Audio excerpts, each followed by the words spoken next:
नमस्कार, आप देख रहे हैं स्टार न्यूज प्लस। मैं हूं आपके साथ अमृता कंचन। आइए रुक करते हैं खबरों की ओर। तब तक बने रहे स्टार न्यूज प्लस पर मेरे साथ।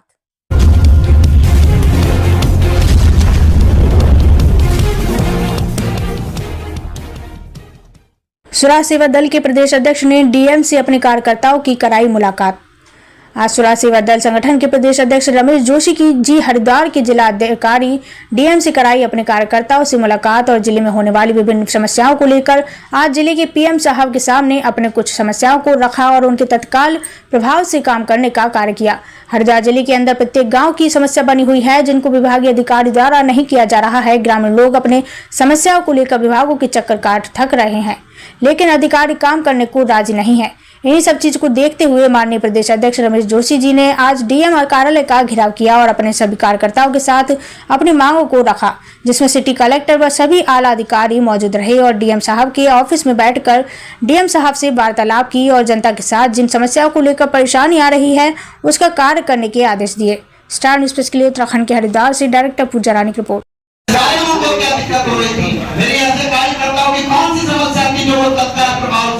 समस्या का समाधान नहीं कर सकते थे। ऐसी कौन से मानक करवाए जा रहे थे जिन मानकों के लिए उन्हें शासन से परमिशन लेनी थी। जो भी कार्यकर्ताओं ने ज्ञापन दिए वो उनकी कलम से होने वाले ज्ञापन थे। तो मैं जिलाधिकारी महोदय से अनुरोध करता हूँ कि आए और हमारी समस्याओं के समाधान को सुने और तमाम क्षेत्र की जनता परेशान है उसके बारे में हमको अवगत कराएं।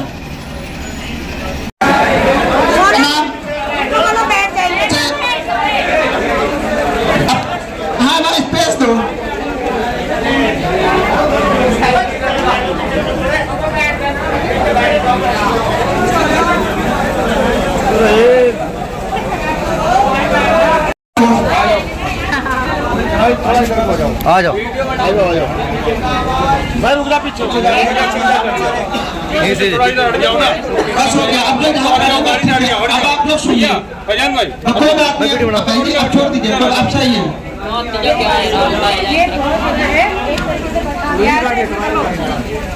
अच्छा सभी लोग एक बार बैठ जाइए, पहले मैं स्वयं बैठ जाता हूँ, उसके बाद में कहते हैं कि इसको निकाल दो, स्थानीय नागरिक है। सबसे पहले आप बताइए, गांव के जो लोग हैं, जो हमारी ऐसी समाज की हमारी माँ बहन है जो पहले से नौकरी पर चली आ रही है, उनको निकालने का तो कोई रास्ता ही नहीं। आप कम से कम नोटिस देंगे। अगर आपके द्वारा कोई गलती करी गई है और आप पहले से चले आ रहे तो आप देंगे।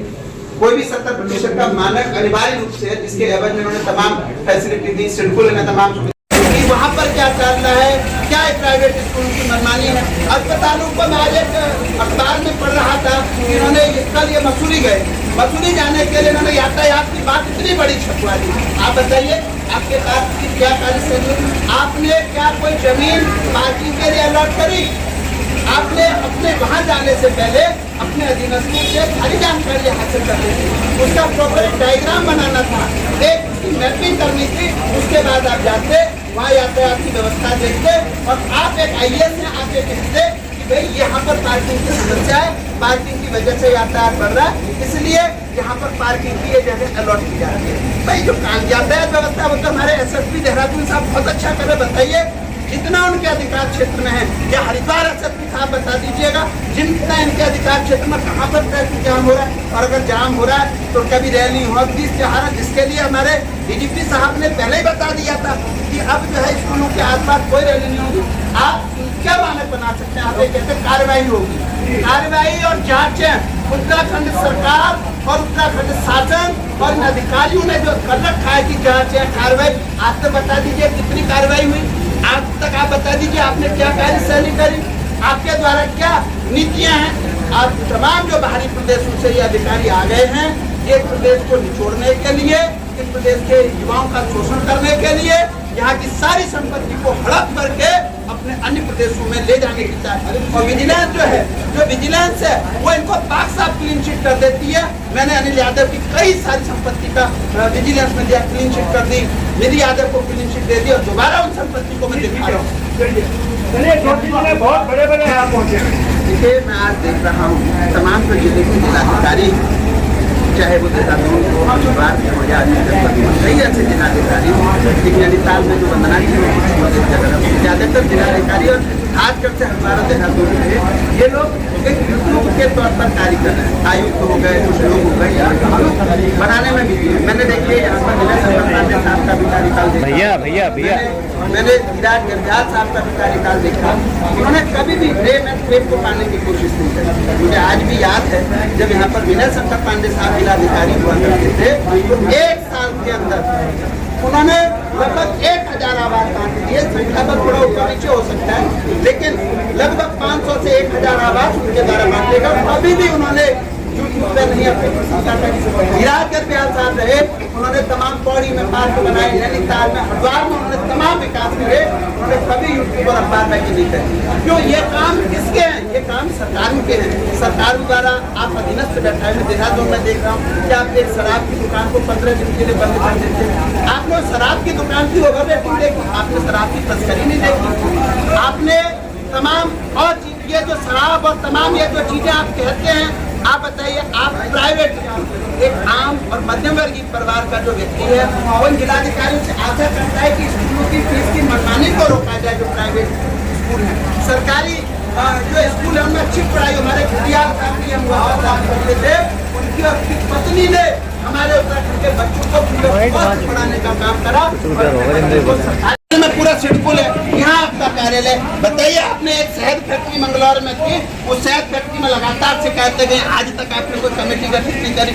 यहाँ इतना पॉल्यूशन बढ़ रहा है, सारी फैक्ट्रियों का गंदा पानी हमारी गंगा जी में बह रहा है। माँ गंगा, गीता, गायत्री, गौ के नाम से भाजपा ने सरकार बनाई।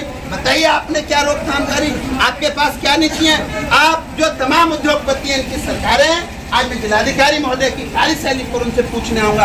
आज तमाम जो जिलाधिकारी वो ज्ञापन बैठ के ले रहे हैं। इनको बताया जाना चाहिए कि जब जनप्रतिनिधि आते हैं तो उनको लेने जाना पड़ता है, उनको छोड़ने जाना पड़ता है, ये बताया जाता है। और ये ज्ञापन बैठ के लेते हैं, ये जिलाधिकारी हैं। इन तमाम चीजों पर मैं भी वार्तालाप करूंगा। मैं बताऊंगा कि ज्ञापन कैसे लिए जाते हैं, तमाम क्षेत्र की समस्याएं कैसे दूर की जाती हैं, क्षेत्र की समस्याओं का निदान कैसे किया जाता है।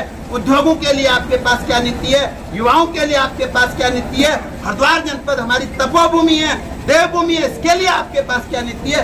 केवल आप शराब की जो दुकानें हैं वो सरकारी जगहों में खुल रही हैं, आप मौन हैं। आप एक तरफ से अतिक्रमण हटाने की बात कर रहे हो, ऊपर से रोशनाबाद आपके बगल में सरकारी जो ठेका है वो सरकारी भूमि पर खुला हुआ। तो तमाम बिंदुओं पर अभी मैं वार्तालाप करूंगा। डीएम साहब तो नहीं पहुंचे, अधिकारियों से पहुंचे थे, क्या कुछ है अभी, क्या बोला?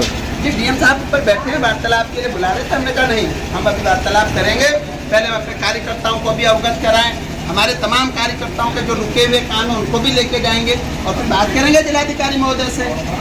महाराज जी, थोड़ा सा आप आगे आ जाइएगा। क्या कहेंगे, क्योंकि गौ गीता की बात कर रहे हैं, गायत्री की बात कर रहे हैं, दूसरी क्या लगता है हरिद्वार में? अभी तो आज ये होना चाहिए। रमेश भाई साहब ने 10 दिन पहले, 5-7 दिन पहले अपने प्रोग्राम में बात हुई थी। मैंने कहा गंगा जी के लिए बात हुई थी। हमने कहा जब अभी जो पर्व आता है अधिकतर लोग अभी नहाने आते हैं, क्योंकि अभी मौसम भी अच्छा होता है, तो अभी गंगा को बंद किया जाता है। क्योंकि गंगा मैया अभी दिवाली के बाद ही सफाई हो सकती है। सफाई तो गंगा जी की दिवाली के बाद ही हो सकती है, क्योंकि हमारी गंगा मैया है। कोई भी वहाँ से आता है, अपने भक्तगण आते हैं, वो हमसे यही सवाल करते हैं, महाराज जी क्या ये गंगा जी की सफाई दिवाली के बाद ही हो सकती है? लेकिन वहाँ की सफाई करनी है, पिछले दिन सब तो हो नहीं रही। अभी क्या है, पूर्णिमा आई, पूर्णिमा का स्नान करने लोग आते हैं तो उनको अच्छा नहीं लगता, क्योंकि बहुत दूर दूर से लोग आते हैं। हमारे तो सबसे पहले गंगा मैया को इसको रोकना चाहिए। दिवाली के बाद ऐसे जो अपने पर्व हैं, पर्व में इस गंगा मैया को बंद नहीं करना चाहिए, इसकी सफाई बाद में करनी चाहिए। रमेश भाई जी से हमारी इस बात बोलते, रमेश भाई जी कहते हैं ये करना चाहिए। हमने गंगा सभा के वालों से भी बात की थी रमेश भाई जी कि हमने कहा भाई इस पर रोक लगाओ, क्योंकि कोई भी हमारे बाहर से आता है तो उसके लिए गंगा मैया पे स्नान के लिए जल नहीं होता। दूसरा, गौ माता, जितने भी हमारे हरिद्वार में गौ माता है, बड़े बड़े रेस्क्यू सेंटर खोल रखे हैं लोगों ने, गौशाला ही खोल रखी है। गौ माता हमारी जगह जगह पर पड़ी है, न हमारे उसमें बजरंग दल वाले कुछ कर रहे हैं। आप गौ लेके जा रहे हो तो 4 आदमी आपको पकड़ने वाले पहले आ जा रहे हैं, न हमारी गौ मैया के लिए कोई सुरक्षा हो रही है। हमने अभी गौशाले के लिए अपना एक बनाया है जसवंतपुर पुली में, हम गौ सेवा के लिए हमने रेस्क्यू टीम खोली है। कोई भी पशु जानवर हमारा इंजर्ड होता है तो उसको हम वहाँ सही करने के लिए डॉक्टरों की टीम बनाई, सब कुछ किया। हमारे समाज के साथ स्वराज सेना के रमेश भाई ने हमसे कहा कि महाराज आप इस कार्य करो, हम आपके साथ खड़े हैं। और धर्म सनातन के लिए, संस्कृति के लिए अभी रमेश भाई ने कहा शहर में इतना कार्य हो रहा है, ना हमारे डीएम साहब देख रहे हैं, ना कोई देख रहा है सनातन के लिए क्या हो रहा है, कोई किसी का कोई मतलब नहीं है। तो इसी प्रकार हम ये चाहते हैं कि हमारी जनता आज जागरूक है, यहाँ तक पहुँच गई है। हमें बहुत बहुत धन्यवाद है जनता का कि जनता ने आज हमारे रमेश भाई को। और जिलाधिकारी महोदय से निवेदन करते हैं कि हमारी वार्तालाप एक बार